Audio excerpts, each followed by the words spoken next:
अस्सलाम वालेकुम जी, कैसे हैं सब लोग? ठीक ठाक हैं। एक वीडियो थी जो कि मैं बनाना चाह रहा था बड़ी ही देर से। वो ये थी कि जब हम लोग ट्रेनिंग करते हैं तो उसमें जर्क आता है। एक वीडियो मैंने पहले भी बनाई थी इस मौजू पे, लेकिन अभी इसको मज़ीद तफसील से मैंने सोचा कि इस पर बनाऊँ, टेक्निकली समझाने की कोशिश करूँ जितना मेरे पास नॉलेज है, चाहे वो जैसा मर्ज़ी हो। लेकिन मुमकिन है कि हो सकता है किसी को समझ आ जाए, न्यू कमर्स के लिए ख़ास तौर पे। जो सीनियर्स हैं उनकी अलग बात अलग है, उनको पता है क्या करना है। वो ये है कि जी देखें, जब हम ट्रेनिंग कर रहे होते हैं ना, तो हमारे मसल्स पे एक कांस्टेंट प्रेशर रहना बड़ा ज़रूरी है। मिसाल के तौर पे अगर आप बेंच प्रेस कर रहे हैं, फ्लैट चेस्ट प्रेस कर रहे हैं, ट्रेनिंग चेस्ट की ट्रेनिंग कर रहे हैं, तो लोग करते हैं क्या है कि जब ट्रेनिंग कर रहे होते हैं ना, तो यूं यूं यूं तेज तेज कर रहे होते हैं। वो देखिए, एक अगर वो 10 रैप कर रहे हैं ना, तो मैं उसको गिनूंगा 2 रैप्स।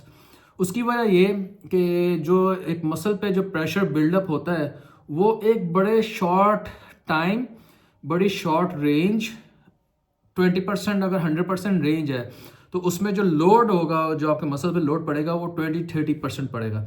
बाकी का जो परसेंटेज रह जाती है 70-80, वो समझे कि वो एक मसल लूज हो रहा है, उसमें उसमें मसल पे प्रेशर प्रॉपर्ली पड़ पा रहा। एक इनर्शिया एक टर्म है जो फिजिक्स में यूज़ होती है कि जब आप एक बॉल को उछालते हैं, तो बॉल तो आपके हाथ में होती है, लेकिन एक टाइम स्पेसिफिक टाइम होता है जिसमें बॉल का प्रेशर फील कर रहे होते हैं आप।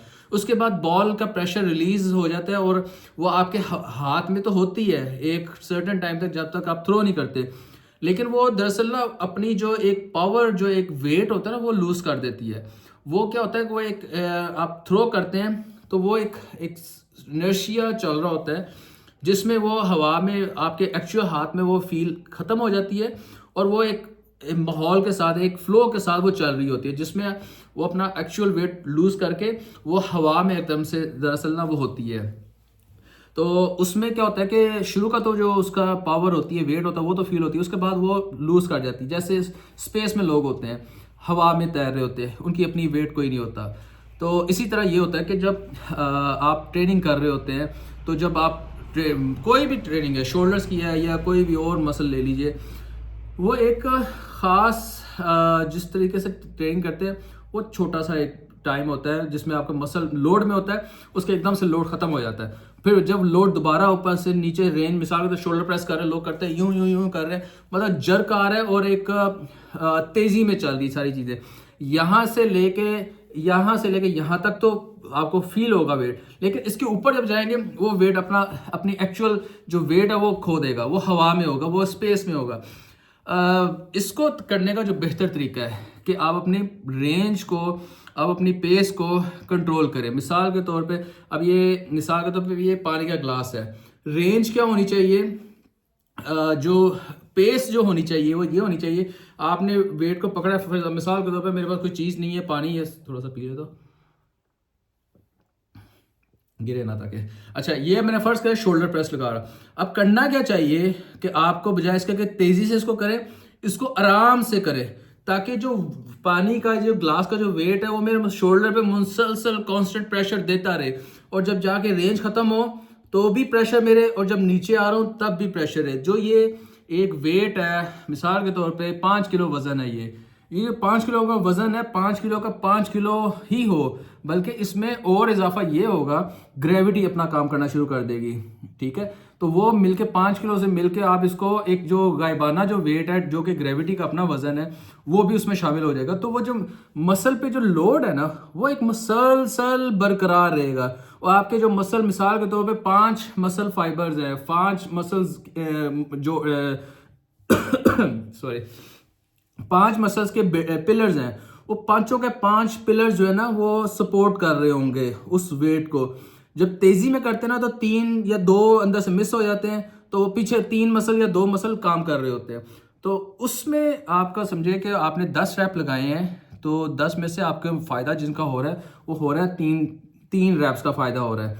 लेकिन जब आप पेस को कंट्रोल करेंगे, अपने मसल को पूरी ताकत में रख के उसको धक्का देंगे या पुश करेंगे या पुल करेंगे, तो वो जो चीज़ है ना, वो आपके मुसलसल आपके मसल्स को फ़ायदा देगी, और उसका जो एडवांटेज है ना, वो आपको ज़्यादा होगा, जिसकी वजह से आपका कम वक्त में ज़्यादा से ज़्यादा आपको एडवांटेज मिलेगा इंशाल्लाह।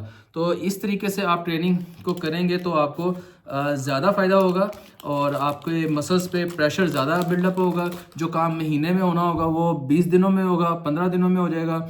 और जो काम अगर आप जर्क दे रहे हैं, तेज़ तेज़ कर रहे हैं, वो काम जो महीने में होना होगा वो 1.5 माह में चला जाएगा, 2 माह में चला जाएगा, 20 दिन ऊपर चला जाएगा।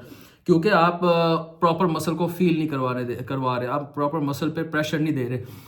मसल पे प्रेशर लाजमी होना बड़ा ज़रूरी है। पॉइंट ए से पॉइंट बी तक, अलिफ से लेके ये तक, 1 से लेके 10 तक, आपका जो ड्यूरेशन चल रहा है आपकी ट्रेनिंग का, उसमें वो प्रेशर बिल्डअप रहे मसल के ऊपर, उसमें मुसलसल लोड डाले।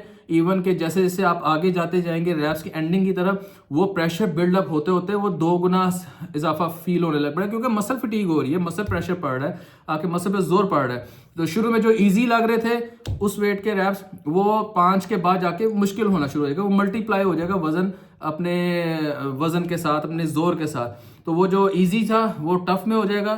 तो मतलब ये कि आपके ग्रेविटी, वेट प्लस वेट का एडिशनल मल्टीप्लाई बाय 2 हो जाएगा। तो वो जो इजी लग रहे थे 5 रैप, वो 5 रैप आगे जाके वो ऐसे 5 किलो पकड़ा हुआ है तो वो 10 किलो फील होने लग पड़ेगा, 7 किलो या 8 किलो फील होने लग पड़ेगा।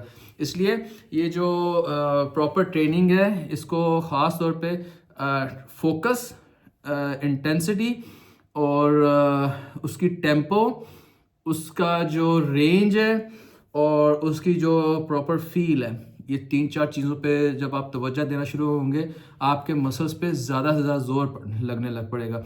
नंबर ऑफ रैप्स को भूल जाएं, नंबर ऑफ सेट्स को भूल जाएं, जो लोड पड़ रहा है, जो आपको पेन हो रही है, उस पे तवज्जो दें कि आपके मसल्स पे कितना ज़्यादा जोर पड़ रहा है। वो चाहे आप 2 रैप लग जाए, 1 लग जाए, 5 लग जाए, जहाँ पे आपके इससे डबल होते थे, कोई मसला नहीं है, आपको फ़ायदा मिलेगा। उससे आपकी बेस मजबूत हो जाएगी, आपकी स्ट्रेंथ मजबूत हो जाएगी, आपका एतमाद, खुद एतमादी वो बढ़ जाएगी, बैलेंस बेहतर हो जाएगा। ये सब चीज़ें मिलके आपको इंशाल्लाह एक बेहतर आपको रिजल्ट्स देंगी। इस तरीके से करें ट्रेनिंग, उम्मीद है इंशाल्लाह आपको फ़ायदा होगा। 1-2 और भी चीज़ें हैं वो भी मैं इंशाल्लाह जिक्र करूँगा। वीडियो 7 मिनट की होगी, जो कि मैं कोशिश करता हूँ कि 3 मिनट 2 मिनट की हो, लेकिन कुछ चीज़ें एक्सप्लेन करने में थोड़ा वक्त लग जाता है। अपना ख्याल रखिएगा। खुदा हाफिज़। लो, मैंने इधर बंद करना था, मैं इधर ढूंढ रहा हूँ उसका बटन, इधर होकर इधर।